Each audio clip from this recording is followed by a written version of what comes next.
Hello and welcome to my channel म्यूजिबिलिट। आज हम करने वाले हैं sonnet 14 if thou must love me by Elizabeth Barrett Browning. Let's see about the poet. Browning Victorian poet थी। Emily Dickinson जैसे female writer से influence थी। साथ ही जो है उन्होंने ट्रेडिशनल जो जेंडर रोल्स हैं उनको चैलेंज किया था लिटरेचर में भी और लाइफ में भी। वो अपनी इमोशनल इंटेंसिटी, इंटेलेक्चुअल डेप्थ और सोशल क्रिटिक की वजह से जानी जाती थी। बाद में रॉबर्ट ब्राउनिंग से उनकी शादी हुई 1846 में और उनके फादर जो थे वो इसके अगेंस्ट थे। उनकी जो मैरिज है वो लिटरेरी सर्कल में जो लव स्टोरीज है उसमें सबसे ज़्यादा फेमस है। उनकी जो पोइट्री है उसमें भी जो लव और केयर की थीम है वो वहीं से ओरिजिनेट हुई है। Let's read about the poem. Sonnet 14 sonnets from the Portuguese collection का पार्ट है। ये एक पेट्रार्कन सोनेट है जिसमें राइमिंग स्कीम है A B B A C D और लास्ट में कपलेट सी ई। अब इस पोम के अंदर मेनली जो प्योर और अनकंडीशनल लव है उसको ऊपर रखने की बात हुई है और जितने भी सुपरफिशियल या आर्टिफिशियल रीजंस है जैसे ब्यूटी, स्माइल, जेंटल स्पीच उनको साइड में रखने को बोला है, क्योंकि ये जो क्वालिटीज हैं ये फ्लीटिंग नेचर की है, यानी कि धीरे धीरे ये सब चला जाएगा, एज के साथ ये कम होता जाएगा और इनकी वजह से जो लव है वो टेम्पररी नेचर का हो सकता है। Now let's read the pome. If thou must love me, let it be for naught, except for love's sake only. Do not say, I love her for a smile, her look, her way of speaking gently, for a trick of thought. अब यहाँ हमारे सामने एक अननेम lover है, किसी का नाम नहीं बताया इन्होंने, लेकिन ये किसी को बोल रही है कि अगर तुम मुझसे प्यार करते हो या करना चाहते हो तो सिर्फ प्यार के खातिर ही करना।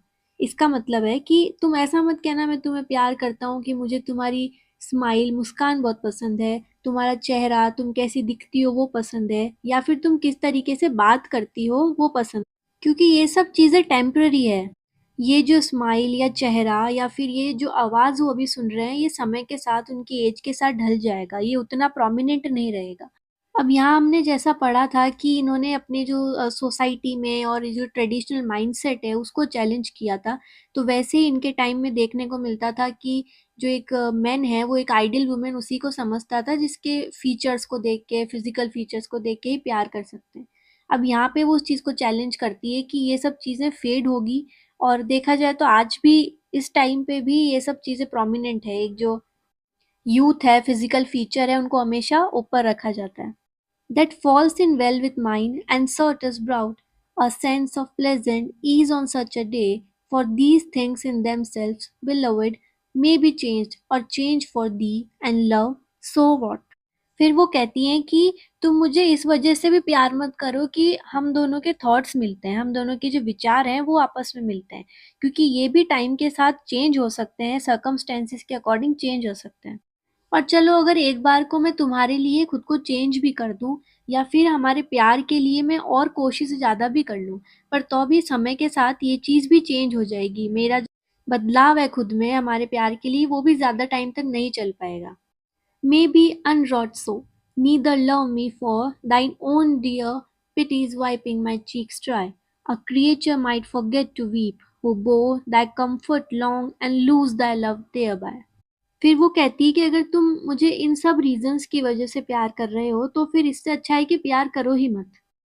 फिर वो एक और रीजन बताती है यहाँ पे कि तुम दया करके भी मुझसे प्यार मत करो। ये जो तुम दया दिखाओगे, पिटी दिखाओगे मेरी तरफ, मेरे आंसू पोंछोगे, ये बल्कि मुझे और ज़्यादा कमज़ोर करेगा और तुम्हारा जो प्यार है, केयर है, कम्फ़र्ट है, उसको फॉर ग्रांटेड करने देगा। क्योंकि जैसे-जैसे अब वो उनके कम्फ़र्ट में वो रहती जाएँगी, वो अपने आप को ढालते जाएँगे एक सिर्फ़ टेम्परेरी रीज़न की वजह से, तो वो भी उस कम्फ़र्ट में ढल जाएँगी और धीरे-धीरे उनके प्यार को फॉर ग्रांटेड लेने लग जाएगी। तो ऐसा प्यार उन दोनों को ही किसी तरीके से फ़ायदेमंद नहीं है। But love me for love's sake, that evermore thou mayst love on, through love's eternity।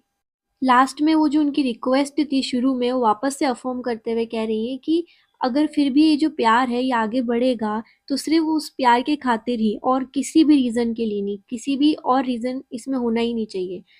तभी हमारा जो रिलेशनशिप है ये एटर्निटी तक चल पाएगा, यानी कि इस जीवन तक और इस जीवन के आखिरी तक। ब्राउनिंग ने अपनी इस पोइट्री के अंदर बहुत ही थॉटफुल तरीके से और एक्सप्रेसिव तरीके से इस चीज़ को लिखा है, अपने जो इमोशंस हैं उनको स्टेट किया है कि ये जो इमोशंस हैं ये बहुत प्योर है, कांस्टेंट है।